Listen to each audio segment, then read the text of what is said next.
નમસ્કાર વિદ્યાર્થી મિત્રો, વીએનએસજીયુ બીએ સેમિસ્ટર 1 માં જેમનો ઇતિહાસ વિષય મેજર અથવા માઇનરમાં છે તેવા વિદ્યાર્થીઓ માટે પેપર નંબર 2 સમકાલીન ભારતનો ઇતિહાસના 2 ગુણના 1 થી 15 પ્રશ્નો આપણે પહેલા ભાગમાં જોયા અને બીજા ભાગમાં આપણે 16મા પ્રશ્નથી જોવાની શરૂઆત કરીશું. તો 16મો પ્રશ્ન, પંડિત મદન મોહન માલવીયાનો જન્મ ક્યાં અને ક્યારે થયો હતો? તો જવાબ 25 ડિસેમ્બર 1861ના દિવસે પ્રયાગરાજમાં પંડિત મદન મોહન માલવીયાનો જન્મ થયો હતો. તેમના પિતાનું નામ બ્રિજનાથ અને માતાનું નામ મુન્ના દેવી હતું અને પંડિત મદન મોહન માલવીયાનો સંબંધ BHU એટલે કે બનારસ હિન્દુ વિશ્વવિદ્યાલય સાથે પણ છે. 17મો પ્રશ્ન, ભૂદાન ચળવળનો મુખ્ય આશય શું હતો? તો વિનોબા ભાવે દ્વારા 1951માં પોચમપલ્લી ગામથી શરૂ કરવામાં આવેલ ભૂદાન ચળવળનો મુખ્ય આશય સ્વૈચ્છિક જમીન સુધારણા દ્વારા સામાજિક ન્યાય સ્થાપિત કરવાનો હતો, જેમાં ભૂમિહીન ખેડૂતોને જમીન આપવાનો, અહિંસક જમીન સુધારણાનો, આર્થિક અસમાનતા દૂર કરવાનો અને ગ્રામોદ્યોગ સાથે ગ્રામદાન જેવા ઉદ્દેશ્યો ભૂદાન ચળવળ સાથે જોડાયેલા હતા. 18મો પ્રશ્ન, રતન ટાટાએ કયા ક્ષેત્રે કામગીરી બજાવી છે? તો રતન ટાટાએ મુખ્યત્વે ઉદ્યોગ અને પરોપકાર ક્ષેત્રે વૈશ્વિક સ્તરે કામગીરી બજાવી છે. ઉપરાંત તેમણે ઓટોમોબાઈલ, આરોગ્ય અને સંશોધન જેવા ક્ષેત્રોમાં પણ કામગીરી બજાવી છે. 19મો પ્રશ્ન, ભારતમાં બંધારણની કામગીરી કેટલા સમયગાળા સુધી ચાલી હતી? તો જવાબ 2 વર્ષ, 11 મહિના અને 18 દિવસ સુધી ભારતમાં બંધારણ બનાવવાની કામગીરી ચાલી હતી. બંધારણ દિવસ એ 26 નવેમ્બર છે અને ભારતનું બંધારણ 26 નવેમ્બર 1949ના દિવસે બનીને તૈયાર થયું હતું અને ભારતનું બંધારણ 26 જાન્યુઆરી 1950ના દિવસે અમલમાં આવ્યું હતું. 20મો પ્રશ્ન, ભારતમાં પંચાયતી રાજ કયા બંધારણ સુધારાઓ દ્વારા અને કોના સમયમાં અમલી બન્યું? તો ભારતમાં પંચાયતી રાજ 23 ડિસેમ્બર 1992માં 73મા બંધારણીય સુધારા દ્વારા અને ભારતના 9મા વડાપ્રધાન PV નરસિમ્હા રાવના સમયમાં અમલી બન્યું હતું.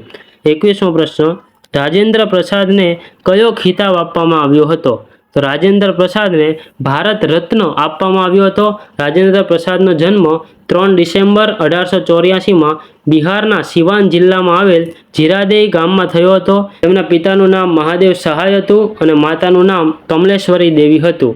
22મો પ્રશ્ન, રામ મનોહર લોહિયાનો જન્મ ક્યાં અને ક્યારે થયો હતો? તો રામ મનોહર લોહિયાનો જન્મ 23 માર્ચ 1910ના રોજ ઉત્તર પ્રદેશમાં અયોધ્યા જિલ્લામાં આવેલ અકબરપુર મુકામે થયો હતો. 23મો પ્રશ્ન, રામ મનોહર લોહિયાએ કયા પક્ષનો ત્યાગ કરી કયા નવા પક્ષની રચના કરી? તો ડૉક્ટર રામ મનોહર લોહિયાએ પ્રજા સોશિયાલિસ્ટ પાર્ટીનો ત્યાગ કર્યો અને 1955માં નવી સોશિયાલિસ્ટ પાર્ટીની રચના કરી. અને બીજો એક 2 ગુણનો પ્રશ્ન એ પૂછાય કે તેમણે ક્યારે અને કયો ગ્રંથ લખ્યો?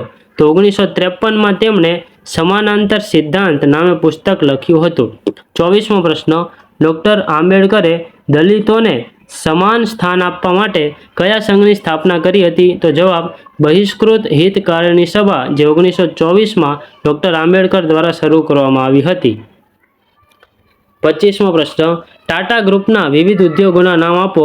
તો જવાબ છે TCS, Tata motors, Tata steel, Titan, Indian hotels, એમાં તાજ હોટેલ. ત્યારબાદ ઇન્ફિનિટી રિટેલ એટલે કે Croma, Tata power, Tata capital, Tata chemicals વગેરે જેવા અનેક ઉદ્યોગો ટાટા ગ્રુપ સાથે જોડાયેલા છે. 26મો પ્રશ્ન, ગુજરાતમાં ધીરુભાઈ અંબાણીએ કયા શહેરમાં અને ક્યારે મિલની શરૂઆત કરી? તો ધીરુભાઈ અંબાણીએ ગુજરાતમાં પ્રથમ મિલની સ્થાપના 1966માં અમદાવાદ શહેરના નરોડા વિસ્તારમાં કરી હતી અને તે મિલનું નામ રિલાયન્સ ટેક્સટાઇલ ઇન્ડસ્ટ્રી હતું. 27મો પ્રશ્ન, અમૂલ ડેરીની સ્થાપના કોણે કરી હતી?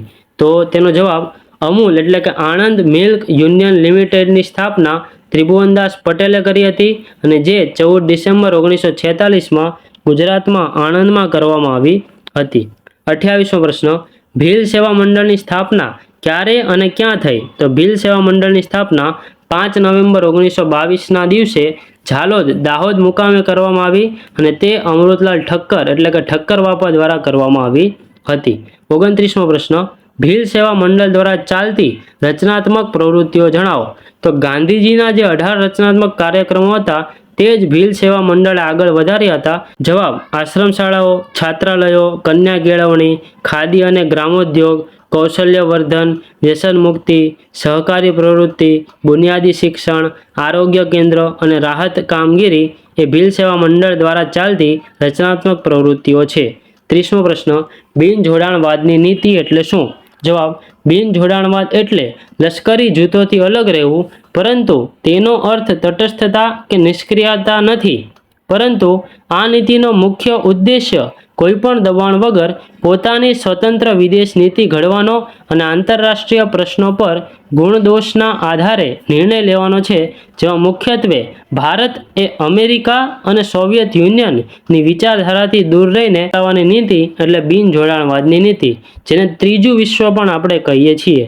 31મો પ્રશ્ન, કયા સત્યાગ્રહથી રાજેન્દ્ર પ્રસાદ અને સરદાર પટેલ વચ્ચે ગાઢ સંબંધો બંધાયા? તો તેનો જવાબ 1923ના નાગપુર ઝંડા સત્યાગ્રહથી રાજેન્દ્ર પ્રસાદ અને સરદાર વલ્લભભાઈ પટેલ વચ્ચે ગાઢ સંબંધો બંધાયા હતા અને નાગપુર ઝંડા સત્યાગ્રહનું સુકાની પદ સરદાર પટેલના હાથમાં હતું.